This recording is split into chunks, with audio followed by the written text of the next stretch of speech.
Bulacan, may isang bayan na matagal nang kilala bilang Garden Capital of the Philippines, ang Giginto.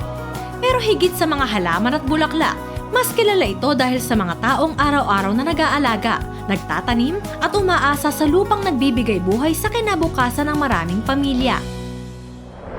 Sa bayan ng Giginto, na nakilala bilang Garden Capital of the Philippines, hindi lamang mga halaman ang patuloy na inalagaan, kundi ang kabuhayan, pangarap, at kinabukasan ng bawat pamilyang Bulakenyo. At sa pamigitan po ng Halamanan Festival, nabibigyang pugay ang sipag, tiyaga at galing ng mga maghahalaman na sa loob ng maraming taon ay naging haligi ng lokal na ekonomiya at pagkakakilala ng bayan. Ang simpleng pagdiribang po ngayong taong ito ay patunay na hindi sa engranding palabas na susukat ang halaga ng festival, kundi po sa pagkakaisa ng komunidad at sa patuloy na pag-usbong ng mga taong nasa likod ng bawat halamang nagbibigay buhay. Sabay-sabay po nating kilalanin at ipagdiwang po natin ang tunay na bida ng halaman ng festival, ang mga Gigintenyong maghahalaman.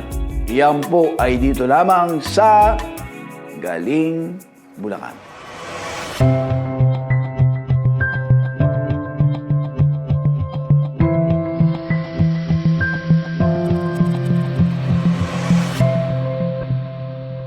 Mga kamay sa likod ng Halamanan Festival. Tuwing buwan ng Enero, isinasagawa ang Halamanan Festival. Pero sa likod ng makukulay na dekorasyon at programa, ang tunay na sentro ng selebrasyon ay ang mga maghahalaman mismo. So, ang purpose niya talaga, number one, para makilala yung bayan ng Giginto. Pangalawa, para ma-promote yung garden industry.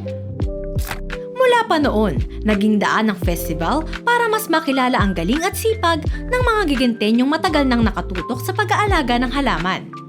Actually, happy kami kasi binibigyan kami ng suporta ng local government na ipapakilala yung halaman namin. Kahit pa paano, dinadayo kami ng mamimili. Nagpapasalamat kami sa mga pumupunta rito, bumibili ng halaman. At least nakakasurvive kami sa tulong nila. Kasi ngayon, mahirap ang ekonomiya, apektado rin kami. Sana nga mag-grow uli yung halaman. Sa bawat bakuran, nursery at garden shop, makikita ang resulta ng tiyaga. Mga halamang hindi lang pampaganda, kundi hanap buhay. Lahat halos ng mga landscapers, mga gardeners na mga malalaki, ay dito sila nag-showcase ng mga products. At saka maraming mga nakakakita through promotions na mahuhusay yung landscapers dito at magaganda yung mga halaman dito. So nakakabenta sila from 200,000 a month ang kinikita nila. Ngayon, more than 500,000 a month na ang kita ng mga mag-halaman. Para sa maraming maghahalaman, hindi lang ito festival, kundi ito ay pagkakataong maipakita ang kanilang produkto, talento at sipag na ilang dekada nang hinuhubog. Siyempre, napakalaki ng naitulong sa amin yan. Unang-una, nai-advertise namin yung aming mga halaman.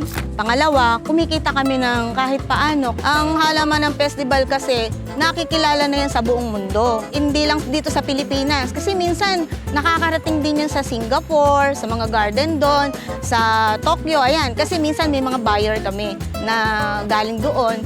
At talaga naman na sinasabi nila na, "Uy, diyan pala kayo sa Giginto. Halamanan Festival. Dito kumukuha sila ng mga punla, dinadala nila doon. Kanya malaki na itutulong sa amin talaga ng Halamanan Festival." Kasabay ng selebrasyon, may mga programang sumasalamin sa komunidad mula sa mass wedding, Gigintenyo Quiz Bee, hanggang sa mga patimpalak na nagbibigay espasyo sa kabataan at barangay. Maging ang hari at reyna ng halamanan na sumasalamin sa kagandahan at kumpiyansa ng bagong henerasyon. Noong una, school-based lang yung mga participants namin. Pero later on, ginawa namin community-based. So yung street dancing at saka yung float parade, community-based. Tapos yung folk dance competition na Bulaklak ng Halamanan, school-based naman yan. Ngunit dumating ang panahon ng pandemya. Naging hamon ito para sa mga maghahalaman at sa festival mismo. Maraming plano ang naantala at pati pag-aalaga ng halaman na apektuhan. Pero itong mga nakaraan, siyempre nag-pandemic. Parang nanawa ang tao eh. Sa halaman, hindi ka mukha nun. Kahit maliit na halaman, nabibili. Ngayon, hindi. Kaya hinintay lang naman yung mga malalaking landscape na lang. Yung mga umorder sa amin ng maramihan. Kaya yun ang kagandahan ng halaman ng festival na. Ngayong taon, Mas piniling gawing simple ang pagdiriwang, walang masyadong enggrande, pero nananatili pa rin ang tunay na diwa ng Halamanan Festival. Dahil ang mahalaga, nandun pa rin ang mga taong dahilan kung bakit ito nagsimula. Yung halamanan ay nagsimula ng maliit na festival lamang.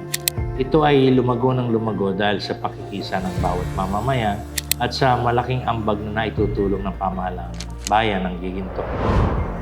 Tulad ng isang munting binhing itinanim noong 1998, ang Halamanan Festival ay patuloy na lumalago, kasabay ng mga maghahalaman na hindi nagsawang mag-alaga at mangarap. Sa Giginto, ang bawat halaman ay may kamay na nag-alaga, at ang bawat kamay na yon ang tunay na bida ng Halamanan Festival.